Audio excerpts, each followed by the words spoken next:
አንድ ቤት ውስጥ አይጥ ገብታለች ብለን ቤቱን አናቃጥልም። ትግራይ ቤታችን ነው። ቤቱን አናቃጥልም። ተወደደም ተጠላም ግን እነኚህ በጣም ልዩ በሆነ ኦፕሬሽን እንይዛቸዋለን። አየር ኃይልም ይዛቸዋል፣ ሌላ ኃይልም ተጠቅመን እንይዛቸዋለን። በልዩ በሆነ ኦፕሬሽን መያዛቸው አይቀርም። ስለዚህ አሁንም እናቃለን፣ የት እንዳሉ እናቃለን።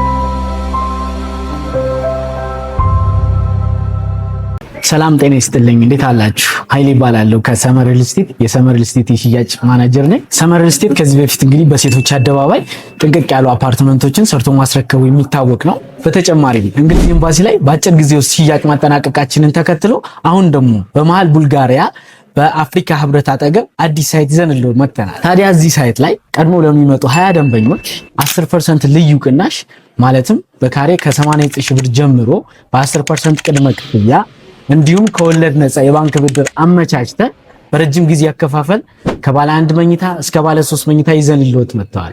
የዚህ እድል ተጠቃሚ ለመሆን ፈጥነው ከታች በምናስቀምጠው ስልክ ይደውሉልን። ሰመር ሪል ስቴት በቡድን በግል መጥቶ የሚጎበኝ ሰው አለ።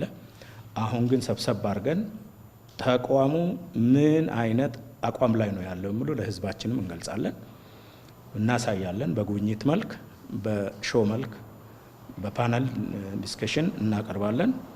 ከዚህ ተነስቶ አየር ኃይል የወደፊት ተመራጭ ተቋም መሆኑ በተለይ አዲሱ ትውልድ ወጣቱ እንዲገነዘብ ወደ ተቋሙ እንዲቀላቀል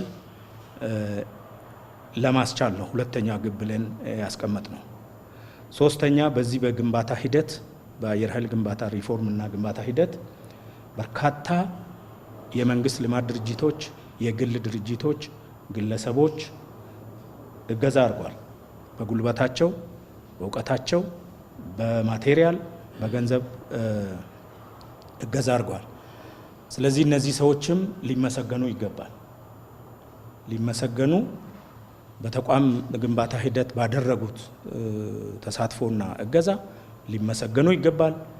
ለወደፊትም በእንደዚህ አይነት ተግባር የጋራ ተቋማችንን በጋራ ለመገንባት በሚደረገው ርብርብ ድጋፋቸውን እንዲቀጥሉ ይፈለጋል። ይሄን ለማስቻል ግን እስካሁን የሰሩትን ማመስገን ሪኮግናይዝ ማድረግ ስለሚያስፈልግ ሶስተኛ ግባችን ይሄ ነው።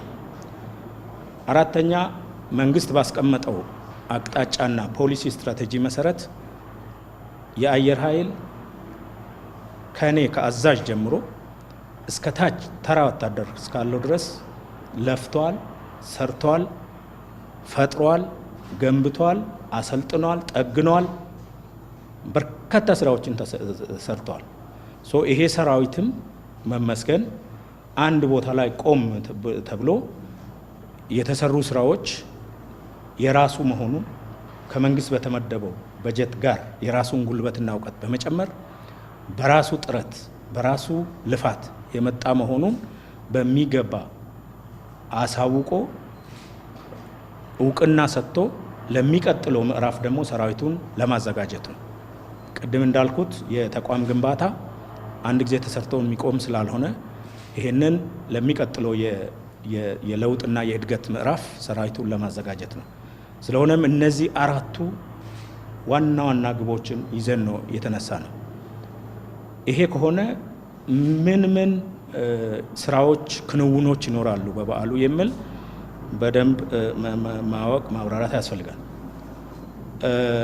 ሪፎርሙን ስንጀምር አራት ዋና ዋና ምሰሶዎች ብለን የሪፎርም ምሰሶዎች ብለን የያዝናቸው ምሰሶዎች ወይም ፒላር የምንላቸው አሉ። አንደኛው የሰው ኃይል የሰለጠነ የበቃ የሰው ኃይል የመገንባት ስራ ነው። ምክንያቱም አየር ኃይል እውቀት ይፈልጋል፣ ጊዜ ይፈልጋል፣ ገንዘብ ይፈልጋል።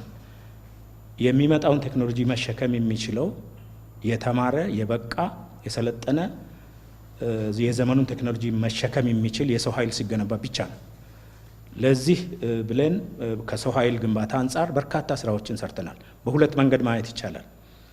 አንደኛው መንገድ ነባሩን ሰራዊት የማብቃት የሙያ ክህሎቱን፣ ዲሲፕሊኑን እና የተለያዩ የአስተሳሰብ ስራዎችን የመስራት ነው።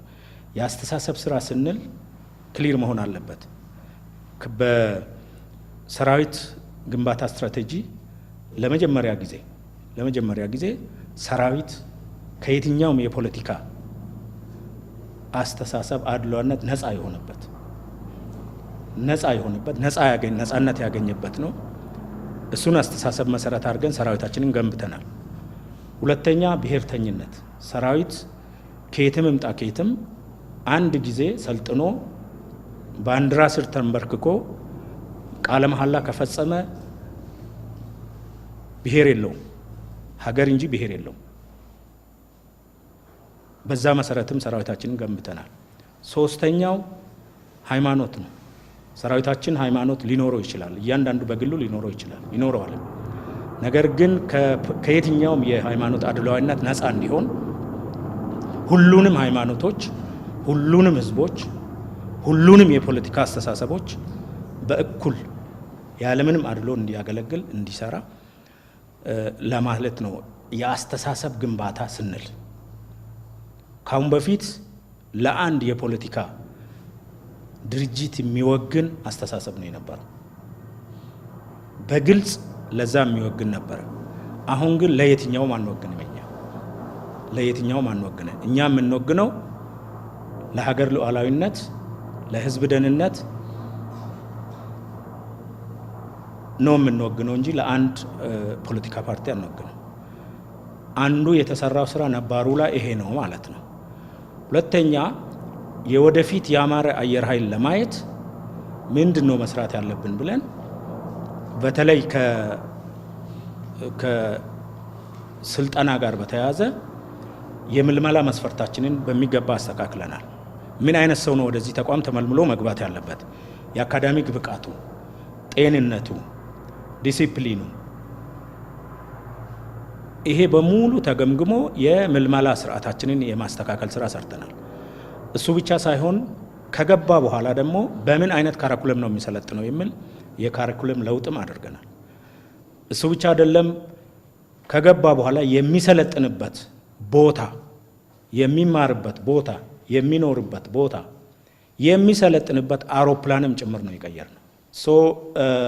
ይሄን በመስራት በዚህ ባለፉት 5 ዓመታት በርካታ የሰው ኃይል ሰልጥኖ ለግዳጅ ብቁ ሆኗል። ስለዚህ በዚህ በዓል አንዱ የሚከበርበት ክንውን በራሪዎችን እናስመርቃለን፣ ቴክኒሻኖችን እናስመርቃለን። ለመጀመሪያ ጊዜ በአየር ኃይል ውስጥ የሰለጠኑ የወደፊት የአየር ኃይል መሪዎች የምንለው ወይም the future air force leaders የምንለው ኦፊሰሮች ይመረቃሉ። ይሄ ለመጀመሪያ ጊዜ ነው በአየር ኃይል ታሪክ፣ ለመጀመሪያ ጊዜ ነው። ይሄንንም ትንሽ ገባ ብሎ ማብራራት ያስፈልጋል። ኦፊሰር ስንል ወይ ከህብረተሰቡ መልምለን ወይ ከሆነ ቦታ መልምለን ሲምፕሊ ያሰለጠን ነው አይደለም። ሙያ ያለው ሙያዊ የሙያ ኦፊሰር ማለት ነው። ምን ማለት ነው ይሄ? በራሪዎች ድሮ ሰልጥኖ 250 የበረራ ሰዓት ከደረሱ በቀጥታ የምክትል መቶ አለቃ ማዕረግ ያገኛሉ። አሁን እሱን አስቀርተናል። በራሪ ሰልጥኖ መሪ መሆን ስላለበት እሱን አስቀርተን 250 የበረራ ሰዓቱ ከደረሰ በኋላ ለ6 ወር የኦፊሰር ኮርስ ይገባሉ። ገብቶ በሚቀጥለው ቀናት በዕለት ሁለት የሚመረቁት 250 የበረራ ሰዓት ያላቸው የመሪነት ብቃት ስልጠና የወሰዱ ኦፊሰሮች ናቸው። ከቴክኒሻኖችም 3 ዓመት ሙሉ የጥገና ሙያ ተከታትሎ ጨርሰው መሪ ይሆናሉ ብለን የመሪነት ብቃት አላቸው ብለን ለ3 ዓመት ሲገመገሙ በየደረጃው ሲገመገሙ ከመጡ በኋላ ወደዚህ ኦፊሰር ኮርስ ገብተዋል። ስለዚህ የምናስመርቀው የሙያ ኦፊሰር ነው ማለት ወይ በበረራ ወይ በጥገና ሰልጥኖ የጨረሱ ኦፊሰሮች ናቸው የምናስመርቀው። ይሄ ለመጀመሪያ ጊዜ ነው በአየር ኃይል ውስጥ።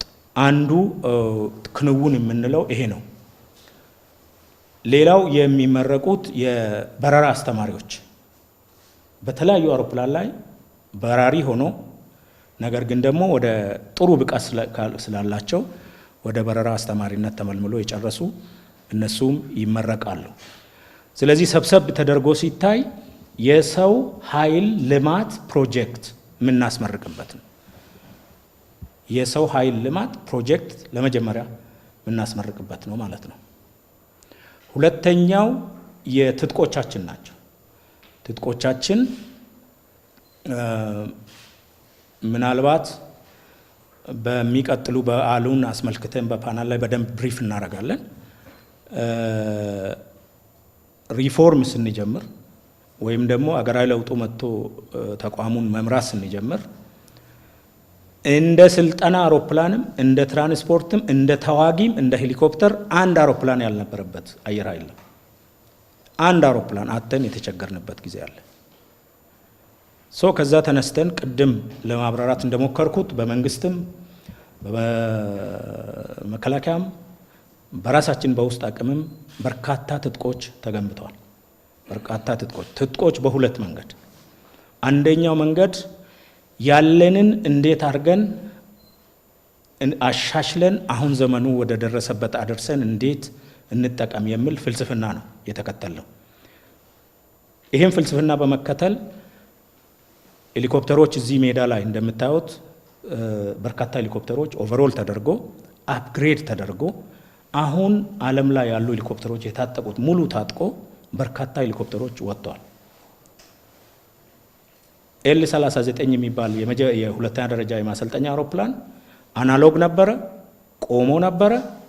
እሱን ከጫካ ውስጥ ጎትተን ኦቨርኦል አድርገን አፕግሬድ አድርገን ዲጂታላይዝ አድርገን አሁን በራሪዎቻችን እየበረሩበት እየሰለጠኑበት ነው ያለው። ሱ27ን በተመሳሳይ ነው ተዋጊ። ትራንስፖርትን በተመሳሳይ ነው። አንዱ መንገድ አየር ኃይል ውድ ከመሆኑ አንጻር ሁሉንም መግዛት አገሪቷ ስለማትችል እንዴት አድርገን ያለንን ወደ ኃይል እንመልስ። ስንመልስ ደግሞ ቀለም የመቀባት ጉዳይ አይደለም፣ የማሳመር ጉዳይ አይደለም። ሳይንሳዊ በሆነ መንገድ ኦቨርኦል ተደርጎ አፕግሬድ ተደርጎ አሁን ዘመኑ የደረሰበት ትጥቅ መታጠቅ ከሚገባቸው ታጥቆ ወደ ግዳጅ እንዲገቡ ነው ያደረግነው። ሁለተኛው የትጥቃችን አዳዲስ ትጥቆችም ደግሞ ተጨምሯል። ለምሳሌ የመጀመሪያ ደረጃ ማሰልጠኛ አውሮፕላን ደረጃውን የጠበቀ እጅግ በጣም ደረጃውን የጠበቀ የስልጠና አውሮፕላን ሳይሆን ሲስተም ነው የገዛ ነው። ስልጠና አውሮፕላን ብቻ ሳይሆን ሲስተም ነው የገዛ ነው። ሲስተም ስንል ምን ማለት ነው? የራሱ የሆነ ኮምፒውተር ስልጠና ሲስተም ያለው፣ ሲሙሌተር ያለው፣ ሲቢቲ ያለው ከሰው ንክኪ የሆነ ስልጠና የሚካሄድበት የስልጠና ሲስተሙን ነው የገዛ ነው።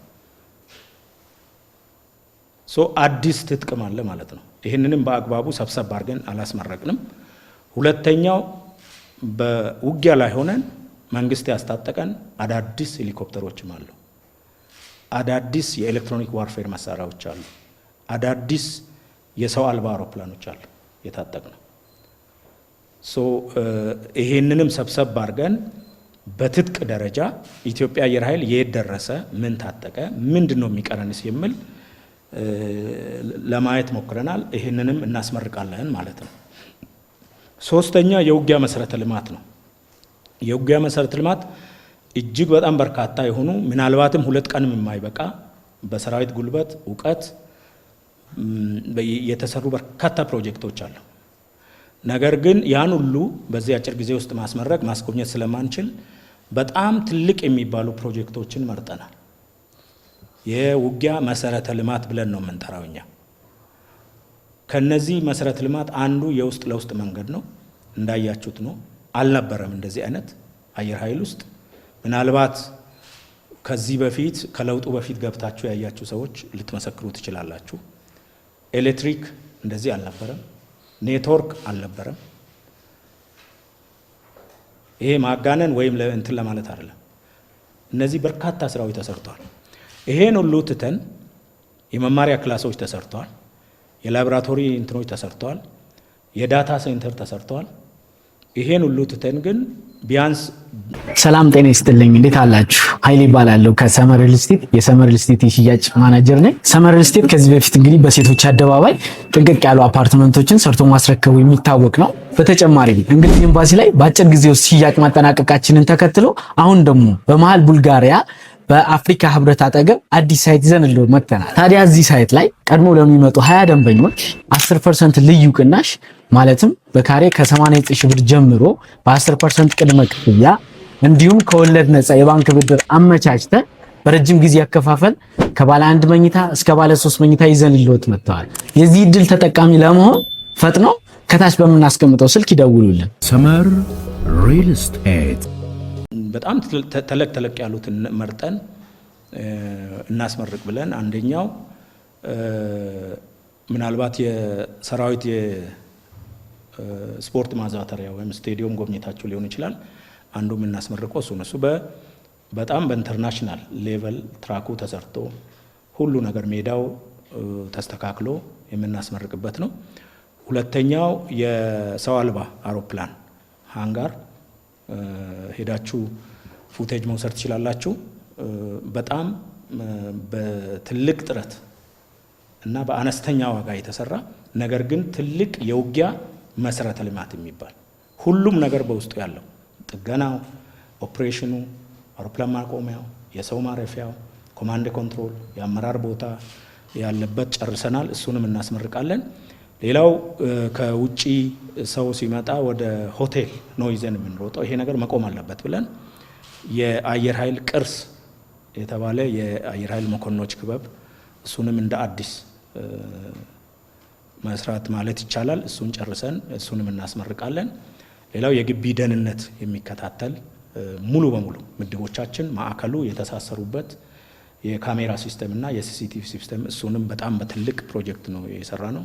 ምናልባት ከግማሽ ዓመት በላይ ነው ስንሰራ የከረም ነው። እነዚህ በጣም ትላልቅ የሚባሉ መሰረተ ልማቱ የውጊያ መሰረተ ልማት ብለን እነዚህ ነገሮች እናስመርቃለን። ሶስቱ እነኚህ ናቸው በበዓሉ የምናስመርቃቸው። አራተኛው የሰራዊት የሚሰራበት አካባቢ ለሌላው ህብረተሰብ ምሳሌ ነው መሆን ያለበት። ሰራዊት ለህብረተሰብ ምሳሌ ነው መሆን ያለበት። በምን? በዲሲፕሊን፣ በሰው አክባሪነት፣ በስራ ሞራል፣ አካባቢን በማጽዳት አካባቢን በመቀየር ምሳሌ ነው መሆን ያለበት። ምክንያቱም ሰራዊት ሰብሰብ ብሎ ሲሰለጥን እነዚህ ነገር ዲሲፕሊን ናቸው የሚማረው። ይሄንንም ግቢያችን እንደምታዩ በጣም ሰፊ ነው፣ በጣም ትልቅ ነው። ነገር ግን ስራ ወዳድ ሰራዊት ስላለን በሰራዊት ጉልበት እንደምታዩት አካባቢያችን በጣም ጽዱ ነው፣ በጣም ያማረ ነው። ይሄንንም ለህዝባችን ክፍት አድርገን እንዲጎበኝ ተመክሮ እንዲወሰድ ምሳሌ እንዲሆን አድርገን እሱንም ክፍት እናደርጋለን። እነኚህ ናቸው በአጠቃላይ በበዓሉ ላይ ሊሰሩ የታሰቡ ተሰርተው ለነገር ለምረቃ ዝግጁ የሆኑት። ሌላው ይሄን በዓል ስናስብ በኢትዮጵያ ደረጃ ብቻ ነው የምናስበው የሚልም አነሳን። በኢትዮጵያ ደረጃ ነው ብቻ ነው ወይ? ኢትዮጵያ ለአፍሪካ ለራሷን በነፃነቷን በቀኝ ገዢዎች የተገዛች ሀገር አይደለችም። ለአንድም ጀንበር አልተገዛንም። እሱ ብቻ ሳይሆን ለአፍሪካ ሀገሮች ነፃነትም በጣም የታገልን ህዝቦች ነን። በጣም ለአፍሪካ ነፃነት የታገልን ህዝቦች ስለሆን ለምን አፍሪካ ወንድሞቻችንን ሰብሰብ አናረግም?